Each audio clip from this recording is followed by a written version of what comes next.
એટલે હરીભાઈ મોઢું તો કઈનું બગડ્યું છે પણ કોઈ કઈ નહીં કહેતા હવે. એટલે ચી વાતે બગડ્યું છે શું નહીં કઈ કહેતા? એટલે હરીભાઈ હા તમે રોજ વૈકન નીકળો છો, હોય આ ઘઉં કેટલા ભાજી ગયા? કાયમ નીકળો છો ને તમે, એટલે ખેકરજી મેં ઘઉં નહીં ભાજ્યા. એટલે તમારી સિવાય વૈકન કોઈ નહીં નીકળતું એટલે. અરે કાયા નાથો પ્રેમથી કહું છું ભલા આદમી. અરે, હું શું- અરે ઓમો ચેવું ખબર હે? આ તમે હેડ્યા, તમને જોઈને બીજો હેડે, બીજાને જોઈને ત્રીજો હેડે. માર તો ખેતર ભેળાઈ જાય કે હાવ. તમે કહેવા શું માગો ખાલી કોણ? એટલે કહેવાય માંગુ છું કે હવે ઓય ના નીકળતા. મારી વાત સાંભળો, તમને કહું, પેલો રસ્તો પડે ને ઈ સીધે સીધો જોપે જાય છે, બરોબર? ઓહટવાનું નહીં તમારે.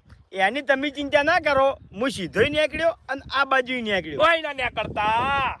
ચિંતા ના કરો, આજ પછી તમારા ખેતરમાં પગ નહીં મેલું. એટલે પ્રેમથી કહું છું ભલા આદમી હો. અરે ના ના ના ના થતા એમ નહીં. તમારું ખેતર આયરું